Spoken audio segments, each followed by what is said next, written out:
ഈ തലമുറയുടെ പ്രശ്നം എന്നറിയാമോ?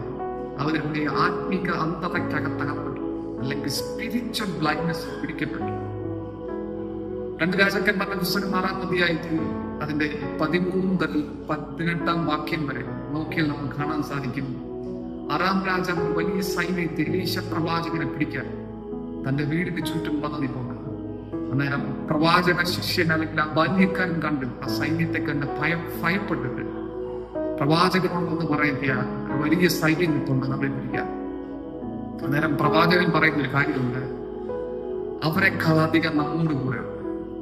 അന്നേരം എല്ലാവരും ഒരു സാഹചര്യത്തെ കണ്ട് പരാജയപ്പെടും, അല്ലെങ്കിൽ എല്ലാവരും കാണുന്നത് പോലെയല്ല എലീശ പ്രവാചകൻ ആ സാഹചര്യത്തെ കാണും. കാരണം എല്ലാവരും കാണുന്ന പ്രശ്നത്തെ അല്ല അദ്ദേഹം കാണുന്നത്. അതായത് അദ്ദേഹം പറഞ്ഞിട്ട് കർത്താവിനോട് പറയുക, ഞാൻ എന്തോ കാണുന്നു അത് കാണാൻ ഇവന്റെ കണ്ണു കാണും. എന്റെ ചോദ്യം, ഈ ദൈവ മനുഷ്യൻ അല്ലെങ്കിൽ ബാല്യക്കാരൻ അന്ധനല്ല, അവനെ കാണാറുണ്ട്, പക്ഷെ അവൻ കാണുന്ന ഭൗതിക തലത്തിലാണ്.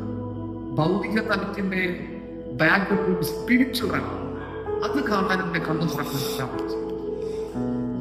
ഈ ദിവസങ്ങളിൽ ഞാൻ നിങ്ങളെ നോക്കി, നിങ്ങൾ പല പ്രശ്നങ്ങൾ അല്ലെങ്കിൽ ഒരുപക്ഷെ നിങ്ങൾ പരാജയപ്പെടുന്ന ചില മേഖലകൾ, പക്ഷെ നിങ്ങൾ തോറ്റുപോകുന്ന മേഖലകൾ, അല്ലെങ്കിൽ ഇതുവരെ നിങ്ങൾക്ക് രക്ഷപ്പെടാൻ പറ്റാത്ത ചില സാഹചര്യങ്ങൾ. ഈ ദിവസങ്ങളിൽ നിങ്ങളുടെ ഭൗതിക തലത്തിനപ്പുറം ഒരു സ്പിരിച്വൽ തലമുണ്ട്. നിങ്ങൾ പലപ്പോഴും തോറ്റുപോകുന്ന ചില മേഖലകൾ. ഈ ദിവസങ്ങളിൽ നിങ്ങൾ ആ മേഖലകളെല്ലാം സ്പിരിച്വൽ തലത്തിൽ, അല്ലെങ്കിൽ സ്പിരിച്വലായി അതിനെ കാണുക, സ്പിരിച്വൽ ഫീൽഡ് അതിനെ കാണുക, ചില പ്രശ്നങ്ങളെ ഡീൽ ചെയ്യുക.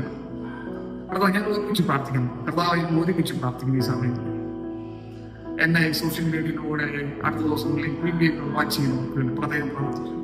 അവർക്ക് ഫേസ് ചെയ്യാത്ത പ്രശ്നങ്ങളെ, അല്ലെങ്കിൽ നമ്മൾ തോറ്റുപോയി പരാജയപ്പെട്ടുപോയ ചില മേഖലകൾ ഈ ദിവസങ്ങളിൽ അതിന്റെ സ്പിരിച്വൽ മീനിൽ കണ്ട്, ഈ ദിവസങ്ങൾ ആ പ്രശ്നങ്ങളുടെ ഏറ്റവും അല്ലെങ്കിൽ എവിടെ നിന്നാണ് ഇതിന്റെ ആരംഭം കാണുവാൻ വേണ്ടി അവരുടെ കണ്ണുകൾ തുറക്കട്ടെ, അവരുടെ സ്പിരിച്വൽ ആയിട്ട് ഓപ്പൺ ആവട്ടെ. അതിനുവേണ്ടി ഈ വീഡിയോ അവരെ സഹായിക്കും.